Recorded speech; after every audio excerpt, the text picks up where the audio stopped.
June 30th, 1991. A quiet subdivision in Parañaque. 3 bodies. A mother. Her 2 daughters. All brutally murdered.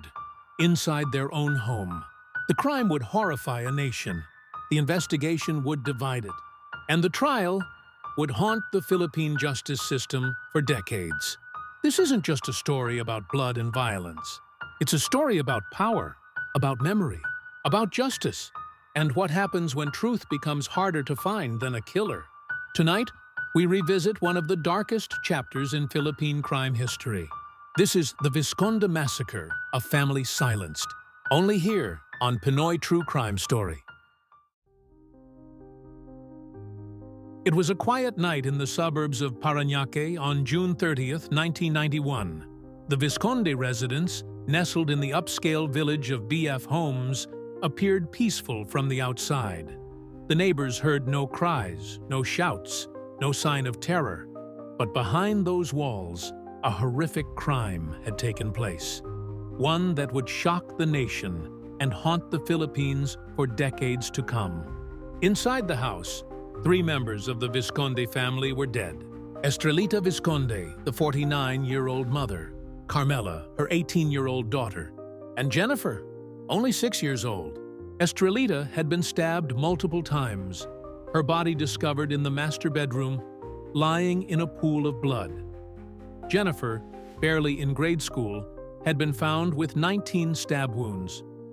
Carmela, the eldest daughter, was found in her room, also stabbed. But even more horrifying, she had been raped before being murdered. The brutality was unspeakable. The country had not seen anything so senseless, so savage. But what made the tragedy even more gut-wrenching was that it was discovered not by police, but by Loro Vizconde himself, the husband and father of the victims who had been away in the United States for business. He returned home to a nightmare that no man should ever have to face. His entire family had been wiped out. Gone. The media erupted. News outlets branded it the crime of the decade. The headlines screamed for justice. Politicians made public statements. The public was outraged. Who could do such a thing? And for a while, there were no answers. For 4 long years, the case went cold. No suspects, no leads, no justice. The horror lingered in the national memory like a ghost that refused to leave. Then, in 1995, a surprise development. A man named Jessica Alfaro came forward.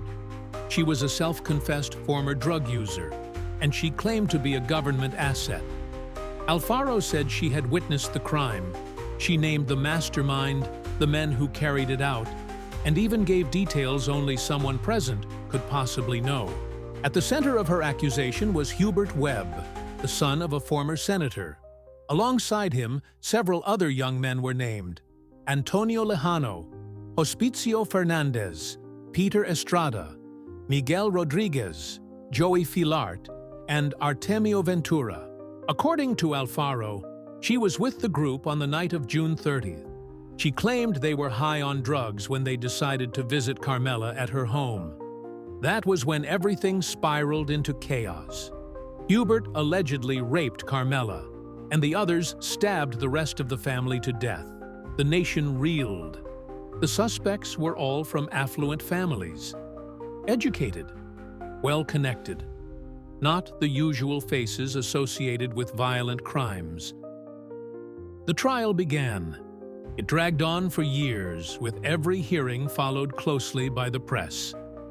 Alfaro became both hero and villain, depending on who you asked. Supporters called her brave. Skeptics pointed out inconsistencies in her testimony. The defense had a powerful argument. Hubert Webb wasn't even in the country.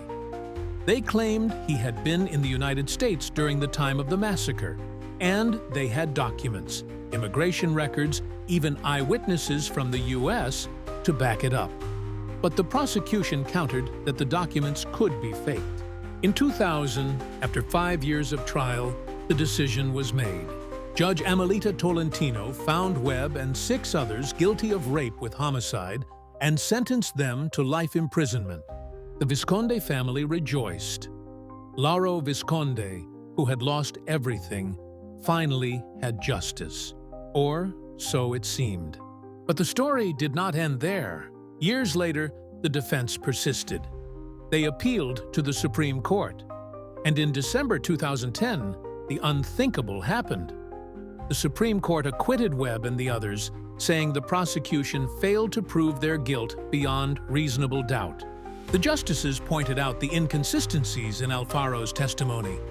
They questioned the lack of physical evidence, and most importantly, they emphasized the defense's alibi, that Hubert Webb was not in the country.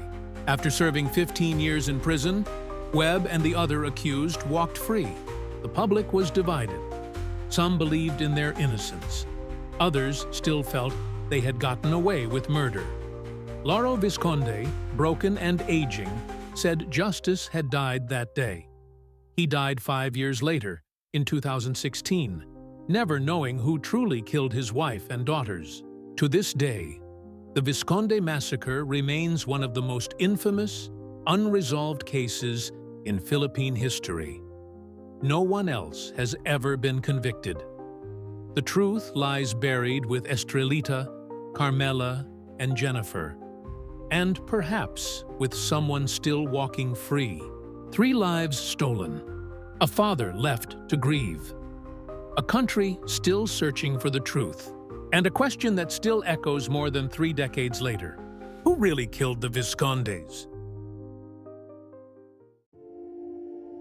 A mother, a daughter, a child.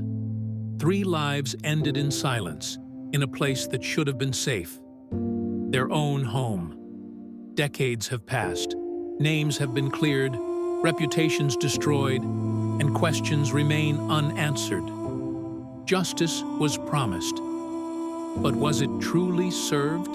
In the story of the Vizconde Massacre, the truth is buried beneath years of doubt, conflicting testimonies, and a nation's thirst for justice. And sometimes, the most terrifying part of any true crime is not knowing if the right person paid the price. Thank you for listening to Pinoy True Crime Story. If this story moved you, unsettled you, or left you asking questions, don't forget to follow, share, and subscribe to the channel. We tell these stories so they won't be forgotten. Until next time, stay safe, stay curious, and never stop seeking the truth.